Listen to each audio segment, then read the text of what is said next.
आपका MSc campus में स्वागत है। हम ऑलरेडी जो है नंबर सिस्टम के क्वेश्चन को आपको बढ़ा रहे हैं। ठीक है, नंबर सिस्टम का ये हमारे पास लास्ट और अंतिम पार्ट है, अर्थात हम कहें नंबर सिस्टम का ये 10वां पार्ट है। इसमें हम उन क्वेश्चनों पे चर्चा करेंगे जिसके क्वेश्चन जो है आपको देखकर चुटकियों में कैसे बताते हैं। ठीक है, ये बात देखते, चलिए स्टार्ट करते हैं।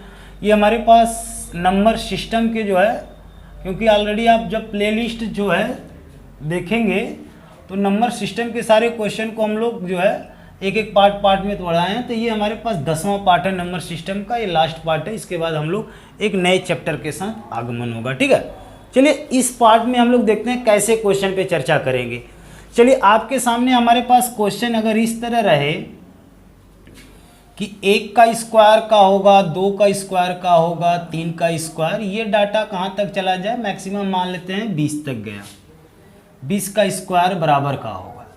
ये हमारे पास क्वेश्चन अगर इस तरह का बन गए तो आपका जवाब क्या होगा, ये तो वर्ग का है, तो वर्ग के लिए देखिए फार्मूला क्या होता है, हमारा पहले ट्रिक देख लीजिए, तो इसके बाद हम फार्मूले पे चर्चा करेंगे, क्योंकि फार्मूले से ही ट्रिक बनता है, ट्रिक से ही फार्मूला बनता है, सबको पता है, आपको भी पता होना चाहिए।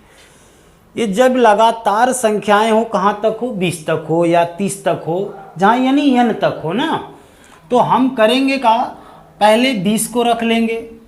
ठीक है, इसका एक ठे संख्या बढ़ा देंगे, अर्थात 21 हो जाएगा। इन दोनों को जोड़ के हम और इसमें लिख देंगे गुणे के रूप में, जोड़ेंगे, बताओ 20 21 का होगा 41 हो जाएगा। अब बटे में हम क्या लिखेंगे, 6, इसको आप लगा दीजिए, यानी 20 तक गया, फिर से एक बार से 20 तक गया, 20 एक की संख्या बढ़ा दें का होगा 21, और दोनों को जोड़ के यहाँ पर लिख दीजिए गुणे में, और बटे में 6 इसलिए बता रहे हैं क्योंकि आपको जो प्रश्न है केवल लगातार से तो प्रश्न बनते नहीं है। अब प्रश्न बनते हैं इसमें सम संख्याएं भी आ जाएंगे और कहीं विषम संख्याएं हो जाएंगे, तो कैसे प्रश्न बनाएंगे, जवाब कैसे होगा। ठीक है, तो ऐसा कंसेप्ट याद कर लो। अब इसको काटेंगे तो आपका जवाब क्या होगा, 2 से काट दीजिए, ये हो गया 10, ये हो गया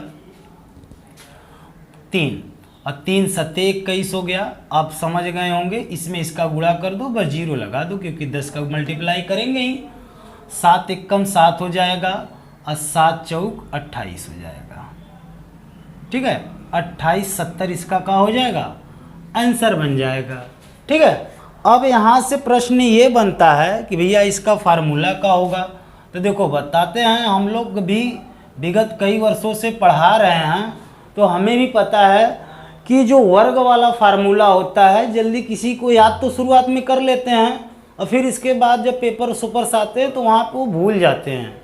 ठीक है, और फार्मूला क्योंकि इतना लंबा होता है, क्योंकि देखिए यहाँ पर हम फार्मूले की बात कर लेते हैं, n प्लस 1 होगा, फिर 2n प्लस 1 हो जाएगा, अपान में 6 होता है, ये फार्मूला होता है।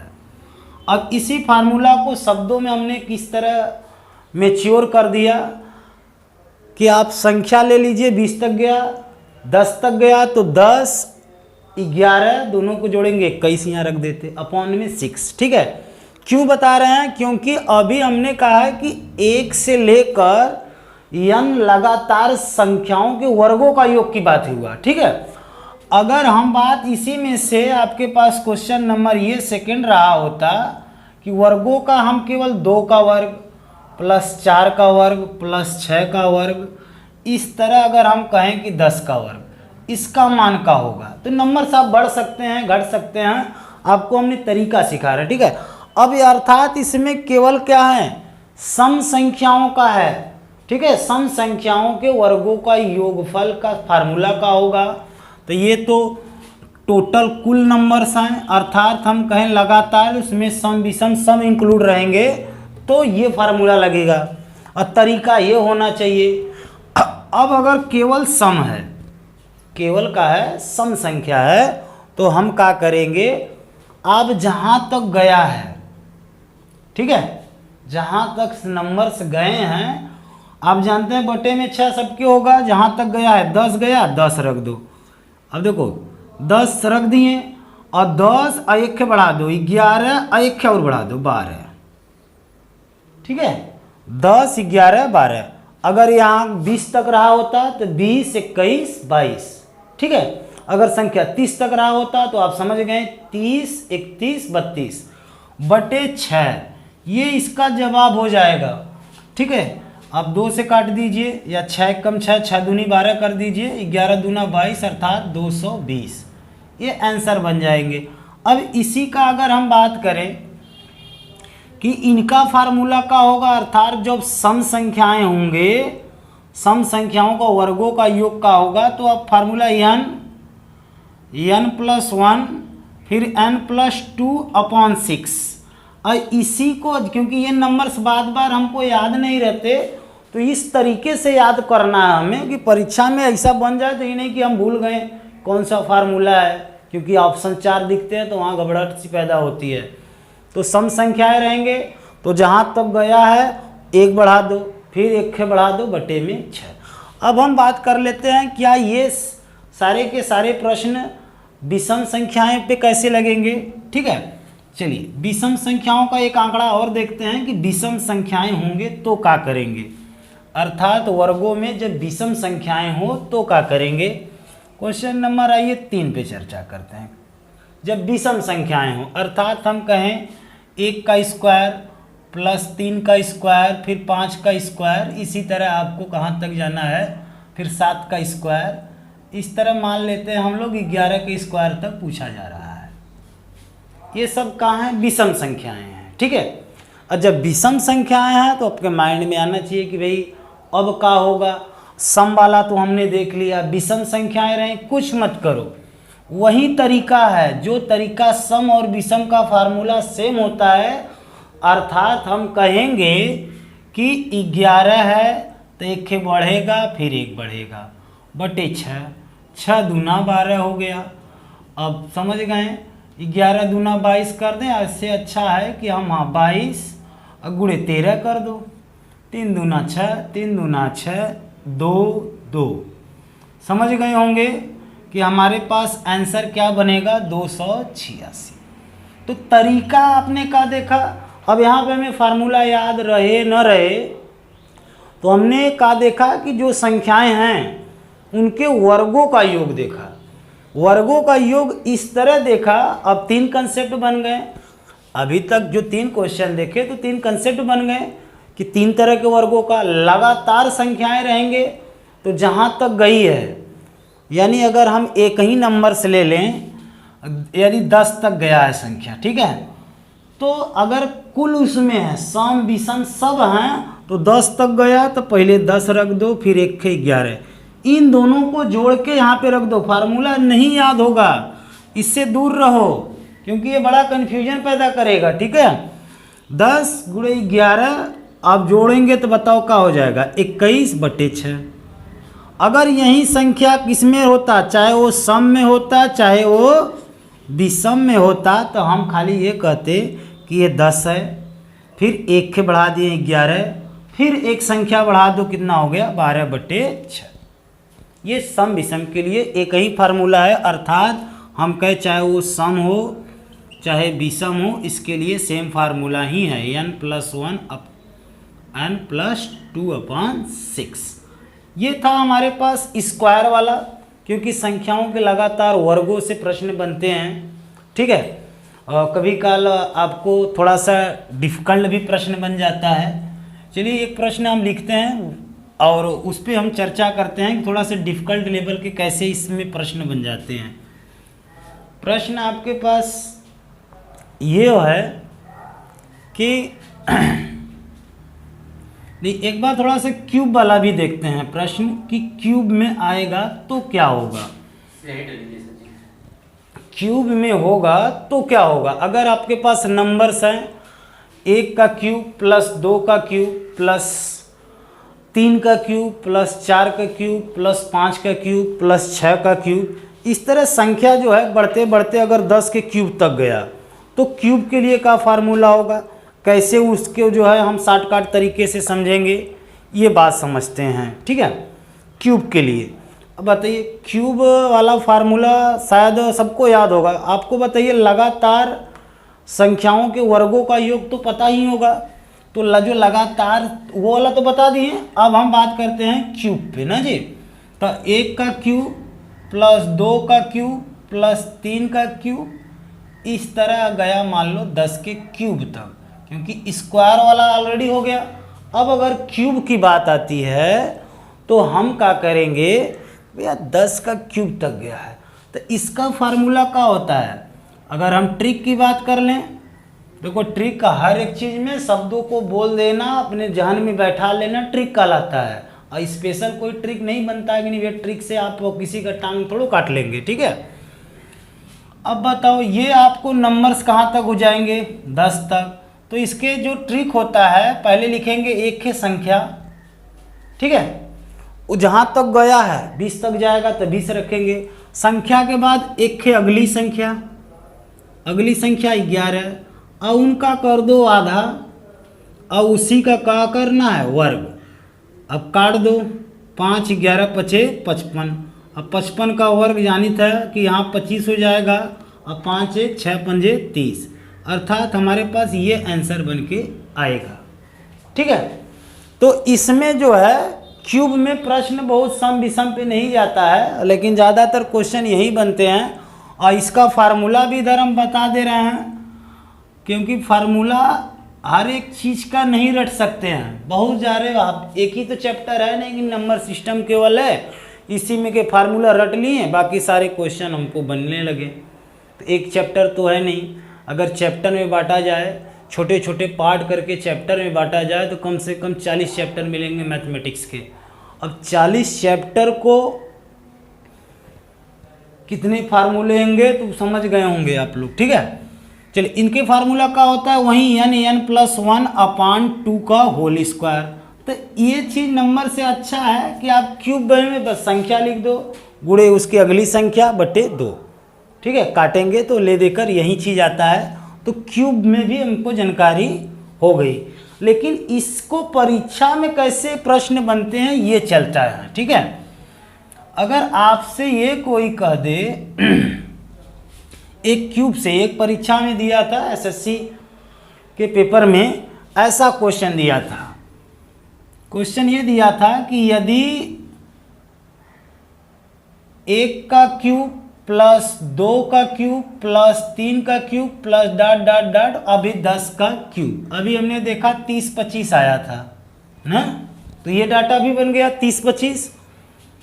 तो प्रश्न इस तरह दिया था कि 4 + 32 प्लस आप 108, ठीक है, प्लस इस तरह गया कहाँ तक 4000 तक का मान का होगा, ये प्रश्न बन गया। और फार्मूला में इसकी ज़रूरत भी नहीं पड़ी, ऑलरेडी आपको ये नंबर क्यूब तक दिया है, इसका वैल्यू इतना आएगा ही आएगा, नंबर्स तो बदलेंगे नहीं। अब इसका क्या जवाब होगा, इसका जवाब देखो ऑप्शन कई थे मिल जाएंगे, समझते हैं, किसी भी क्वेश्चन के ऑप्शन कई हैं, लेकिन लगेगा कैसे, कुछ इसमें किया नहीं है, लेकिन प्रश्न बन गया। अब प्रश्न बन गया, बहुत लोग को घबराहट होगी, अब इसका कैसे जवाब होगा। जवाब क्या करना है, बस 4 को कॉमन ले लेना है। हल में हम क्या समझेंगे, 4 कॉमन लेंगे तो ये खुद बताएगा कि हम इस तरह हैं। 1 बचे गया, और यहाँ 4 × 8 = 32 8, यहाँ 4 दूनी 8, 2 बचेगा 28, 7 × 4 = 28। तो यहाँ आपको देखकर क्या लग रहा है, हाँ 1000 हो जाएगा, ठीक। यहाँ पे आपको देखकर ही लग रहा है ये तो 1 का क्यूब है, 1 का क्यूब 1 का, तो 2 का क्यूब है, ये 3 का क्यूब है, तो नंबर्स इसी तरह गया होगा। और ये क्या है 10 का क्यूब है। अब बताओ, क्योंकि अब ये प्रश्न यदि दिया तो इसका मतलब इसका उपयोग होगा ना।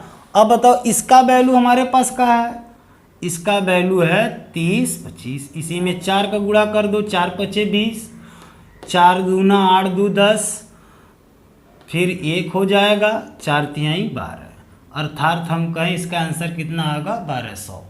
1200 का मतलब ये हो गया, समझ रहे, 1200 नहीं है, इकाई दहाई सैकड़ा हज़ार 10,000 12100, ठीक है, ये इसका आंसर बन जाएगा। तो आपने क्या देखा कि हमने ये देख लिया कि कैसे नंबर्स का स्क्वायर रहेंगे जोड़ लेंगे, कैसे क्यूब रहेगा तो उसको जोड़ लेंगे, आप फिर हम लोग देखते हैं कि किस तरह जो है केवल नंबर्स रहेंगे तो जोड़ेंगे, केवल नंबर्स रहेंगे तो किस तरह जोड़ेंगे। तो देखो ये बहुत प्रचलित भी क्वेश्चन खूब पूछा जाता है, 1 + 2 + 3 + 4 इसके रूप में रहे, या तो कभी काल बोल देता है कि लगातार संख्याओं का योग का होगा। इस तरह डाटा अगर कहाँ तक गया, हम केवल 50 तक लेते हैं, नंबर्स बढ़ भी सकते हैं घट भी सकते हैं, ठीक है, 30 तक हो सकता है, 20 तक हो सकता है, लेकिन कंसेप्ट कैसे क्लियर होगा। तो यहाँ लगातार हैं तो देखो ये सबके सर्वांतर बीच वाला जो अंतर है अगर समान है, एकदम एक समान है, जो इसके सब में एक एक एक एक अंतर है, समान है, तो कुछ नहीं किया जाता है। जो प्रथम पद होता है न जी, पहला वाला और प्लस अंतिम वाला, ठीक है, अब बटे 2 हैं, और गुणे जठे संख्या रहता है तो उसको रख देते हैं, संख्या हो गई। संख्या क्योंकि लगातार कहाँ तक गया है 50 तक, तो 50 रख दीजिए। अब बताओ 51 गुणे यहाँ पे 25 हो जाएगा, क्योंकि इसको हम काट देंगे तो ये 25 हो गया, 25 से कम 25, हाथ में आया 2, और फिर 25 पंजे बताइए 125, 125 और 2 हासिल जोड़ देंगे तो 127, ये नंबर्स बन के तैयार होगा, यानी 1275, ठीक है। कब, यानी इसका जो फार्मूला होता है, फार्मूला और कंसेप्ट दोनों की हम बात करते हैं। देखो फार्मूला का होता है n + 1/2, ये लगातार संख्याओं का केवल है न जी, यानी n+, ये फार्मूला होता है। तो इससे अच्छा है कि जब अंतर का हो 1 हो ना, अंतर का हो 1 हो अंतर 1 अर्थात हम कहें कि सर्वांतर जो भी हो वो सभी जगह का हो, बराबर हो, तो ये तरीका होगा। अगर हम बात कर लेते हैं इसके कैसे n की वैल्यू निकालेंगे, ये तो छोटा तरीका है, ठीक है। n की वैल्यू कैसे निकालेंगे, क्योंकि देखो ये प्रश्न खूब पूछता है, प्रश्न अभी हमने एक चर्चा किया क्यूब पे, तो ऐसे प्रश्न खूब पूछते हैं, तो उनके फार्मूले कंसेप्ट पे हमें को ध्यान देना पड़ता है। अगर आपसे कोई ये कह दे कि अब पहले थोड़ा सा कंसेप्ट देखते हैं। अब लगातार, क्योंकि संख्या आपके पास 3 तरह के संख्या बराबर मिलते हैं, एक थे तो वहाँ कभी नंबर सिस्टम पढ़ते हैं तो 3 तरह के संख्या बराबर मिलेंगे। एक संख्या आपको मिलेगा पूर्णांक, या लगातार 1 से चालू करेगा वो 100 तक चला गया, अनंत तक गया। अब उसी में जो है बंटवारा हो गया है, बंटवारा ही का हो गया है कि सम संख्या रहेंगे तब का होगा, और केवल विषम संख्या होंगे तब का होगा। आप देखते हैं जब से नंबर सिस्टम हम लोग पढ़ा रहे हैं तो हमेशा कुल गुणनखंडों की संख्या भी बताएं, सम गुणनखंडों की संख्या कैसे निकाला जाता है, विषम। तो आप देख रहे हैं कि सम विषम बार बार आ रहे हैं, जब क्योंकि नंबर्स में सम विषम है ही, तो आज तो देख ही रहता दुनिया में तुरंत बंटवारा हो जाता, तो ऐसे ही बंटवारा नंबर्स में भी हो गया, ठीक है। अब लगातार में हम लोग क्या करते हैं, अगर लगातार के अर्थात समझ गए कि इसमें सम विषम नहीं, हम कहें कि प्राकृतिक संख्याओं का योग, लगातार संख्याएं रहे, इसमें सम विषम सब इंक्लूड रहे, योग बराबर का होता है, आप कहेंगे कि अंतिम पद, या तो हम अंतिम पद प्लस प्रथम पद, ठीक है। अब अंतिम पद कहो प्लस प्रथम पद, या प्रथम प्लस अंतिम, ठीक है। अब बटे में 2 और गुणे n, ये होता है बेस्ट फार्मूला, ठीक है। n इसी से हमने इसको लगाया भी था ना कि अंतिम, क्योंकि सर्वांतर का हो जब बराबर हो, इसके लिए का होता, हाँ सर्वांतर का हो बराबर हो। लेकिन यहाँ पे कभी काल का होता है जब नंबर्स इस तरह दे देते हैं, बीच का हमको गायब कर देते हैं, अर्थात कहे सम वाला। तो अगर केवल इस तरह रहा होता कि 2, 4, 6, 8, इस तरह अगर हम कहें कि 50 तक गया, तो इसका जवाब क्या होता। तो आपको यही सोचना पड़ेगा, क्योंकि अब देखो इनका भी अंतर सर्वांतर का है, बराबर है 2, 2, 2, 2 सभी जगह। तो इसका भी तरीका हमारे पास क्या होगा, प्रथम प्लस अंतिम का दो, प्रथम 2 हो गया, अंतिम 50 हो गया। अब बटे 2 गुणे n। अब n यहाँ से यहाँ पे तो 50 तक गया था तो यहाँ पे समस्या नहीं हुआ, लेकिन यहाँ समस्या उत्पन्न करता है। अब जान जाओ कि भैया 50 ठे नंबर्स हैं तो इसमें 25 ठे सम होगा और 25 ठे विषम होगा, ये सबको पता है। तो गुणे में हम क्या कर देंगे, 25 कर देंगे और इसको हम लोग क्या बना देते हैं, 52 हो जाएगा, अर्थात हम कहें 26। काट देंगे इनको तो 26 गुणे 25, 25 छक्का 150, हाथ में आया 15 और फिर 25 दूना 50, 15 65, 650 ही आ गया। अगर विषम संख्याएं रहेंगे तो क्या होगा, तो आपने पहला चीज देखा कब, जब अंतर का हो, समान हो, चाहे 4 का अंतर हो, चाहे 5 का अंतर हो, चाहे 3 का हो, किसी का भी अंतर हो सकता है। जब समान रहेगा तो हमारे पास ये फार्मूला होगा। और यहाँ से कभी काल समस्या होता है n का मान निकालना। तो n का मान देखिए कैसे निकलता है। मान लो इसी में हमको n का मान निकालना, हमने तो डायरेक्ट बता दिया कि 50 तक गया, 25 ठे जो है सम होगा, 25 ठे विषम होगा, क्योंकि ये कहीं नंबर के बाद तो सम विषम आ ही जा रहे हैं। ठीक है, तो अगर हमारे पास n का वैल्यू निकालना है तो हम कहेंगे कि अंतिम पद, ठीक है, माइनस प्रथम पद, अब बटे में जो सार्वांतर होगा, सार्वांतर का मतलब यहाँ पे अंतर चेंज रहता है। अब डाटा कहीं 4 8 का पहाड़ा दे दिया, 4 8 12 16 20 इस तरह गया, कहाँ तक, मान लो 40 तक, तो वहाँ अंतर का हो गया 4 4 का हो गया, इसमें अंतर 2 2 का है, तो सार्वांतर और फिर +1। अब देखो मान लो इसी का हम निकाल दे रहे हैं तो ये प्रश्न बन गया। तो यही 2 चीज़ को दिमाग में रख लीजिए, कितना बड़ा अंतर हो आप आसानी से लगा लेंगे। ठीक है, अब बताइए अंतिम पद कहाँ गया, 50 50 रख देते हैं, और माइनस प्रथम पद, प्रथम पद हो गया कितना, 2 2 रख दिए, अब बटे सार्वांतर 2 ही, क्योंकि 2 2 का अंतर चल रहा है, और +1। अब 50 में से 2 जाएगा, क्या बचेगा, 48, 48 का आधा करेंगे क्या होगा, 24, और 24 में 1 के जोड़ना पड़ेगा, अर्थात इसको हल करेंगे 24 + 1, ये फार्मूला में 1 होता है, अर्थात 25। तो आप समझ गए कि n को ज़रूरत पड़ेगा तो हम कहाँ से निकाल लेंगे, इस फार्मूले से निकाल लेंगे। तो आपने क्या देखा, हमने ये देखा, आप सब ने देखा, क्या देखा, एक गीत भी याद आ जा रहा है, लेकिन क्या बताएं, हम लोग पढ़ा रहे हैं तो गीत को नहीं चर्चा करेंगे। हमने देखा, आपने देखा, क्या देखा, अब हम देख रहे हैं कि हमने 3 तरह के क्वेश्चन को देख लिया। ठीक है, एक संख्याओं को किस तरह वर्ग में रहेगा तो कैसे शॉर्टकट में जोड़ेंगे, क्यूब में रहेगा तो कैसे जोड़ेंगे, और हम देख लिए कि ये जो है इस तरह के नंबर से रहेंगे, अगर सार्वांतर बराबर दिया है तो कैसे जोड़ेंगे, कैसे n का मान निकाल लेंगे कम समय में। ठीक है, और बाकी आप इस पे जो है क्वेश्चन कंटिन्यू लगा सकते हैं। ये हमने लास्ट में रखा पार्ट, क्योंकि शुरुआत लोग इन्हीं से करते हैं तो हमने लास्ट में रखा, ये 10वां पार्ट है।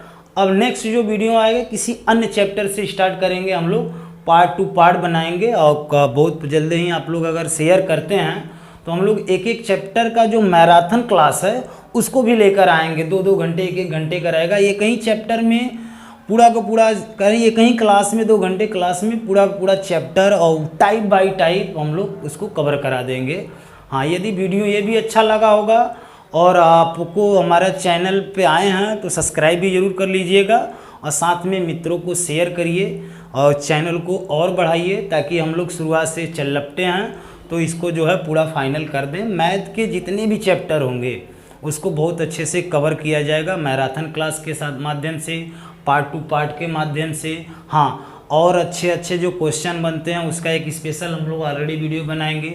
जो प्रीवियस ईयर के क्वेश्चन बार बार पूछे जाते हैं उनका भी एक बहुत जल्द ही उस श्रृंखला को आगे बढ़ाएंगे। ठीक है, वीडियो देखने के लिए धन्यवाद।